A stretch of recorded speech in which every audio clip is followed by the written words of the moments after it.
Thank you for watching my videos. Please can you like the video and subscribe to my channel. If you can share the video, that would be great. Thank you for your help. The 2025 Porsche Taycan review highlights the significant improvements made to the vehicle, which initially had a lackluster EPA range figure of 192 to 203 miles. However, with year-over-year updates, the EPA numbers grew to between 206 and 246 miles for the 2024 model year. The Taycan's significant overhaul for 2025 aims to address this issue by increasing range by over 20% to as much as 35%, depending on the model. Part of the gain is due to more energy in the two available battery packs, but there are other efficiency improvements that pitch in as well. Power, DC fast charging rate, and acceleration performance are improved across the board, and air springs are now standard, while active dampers are optional. The revised Taycan doesn't look much different from the outside, with minor appearance tweaks such as new HD matrix LED headlights with 32,000 individual pixels. The interior also comes across as nearly identical, although there is some new Apple CarPlay functionality that allows more functions, such as tuning radio stations, setting the climate control, or adjusting ambient lighting, to be done without leaving the CarPlay environment. The optional 10.9-inch passenger screen, $1,490, has a filter to block the driver's view, so it now allows video streaming. Rear seat space hasn't changed and remains adult habitable but not stretch out generous.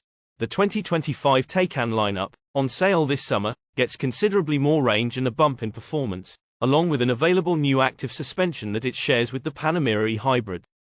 The base price swells by nearly $9,000 to $101,395, while the Turbo S is $14,445 more expensive, starting at $210,995. Cross Turismo wagon variants are about $3,000 to $7,000 more expensive than their sedan counterparts. There's also the new Top Dog 1019 HP Turbo GT model that has already set records at the Nürburgring and Laguna Seca. The biggest acceleration gain is on the base model, which hits 60 miles per hour acclaimed 0.6 second quicker, bringing it into the mid-4s. The base battery grows from 71.0 to 82.3 kilowatt-hours, while the optional pack, still called Performance Battery Plus, grows from 83.7 to 97.0 kilowatt-hours. The underbody protection for the pack switches from aluminium to a composite to shed 22 pounds.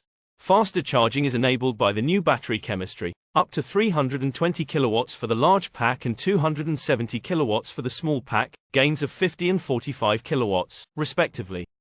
The area under the charging curve has grown substantially, with an average charging rate more than 50% faster than before. Porsche has also run additional miles with tires with less rolling resistance, driveline efficiencies, and a weight reduction of up to 57 pounds. US EPA figures aren't out yet, but based on European figures, they expect him to range from 250 miles for the 4S with the small battery on the low end to 325 miles for the most efficient rear-drive model with the larger pack. The 2025 Taycan has a new rear motor design, resulting in up to 107 horsepower and a claimed 23 pounds lighter. The rear motor's layout and orientation are now in a V-shaped pattern, contributing to improved efficiency. The active suspension option, Porsche Active Ride, is available for $7,140 on all-wheel drive variants but requires the addition of Porsche Torque Vectoring Plus for an additional $1,500. The suspension does not have anti-roll bars and uses hydraulic pumps to continuously add or subtract force at each corner based on driver inputs and road conditions. It can draw 34 horsepower during extreme use and operates at 800 volts, compared to 400 volts on the Panasonic Hybrid.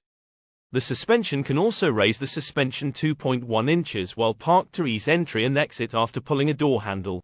The active suspension system compensates for the normal work of the car, such as keeping the body flat and smothering road undulations. However, the base suspension, which now employs air springs and adaptive dampers, feels busier over the road. Porsche's strategy of doing regenerative braking almost exclusively with the application of the brake pedal rather than any one-pedal driving mode is still effective. The Taycan has the same great steering feel, feedback, and overall dynamic rightness but now has substantially more range, faster DC charging, and quicker acceleration. Overall, the 2025 Taycan has received a substantial overhaul, even if it isn't immediately noticeable.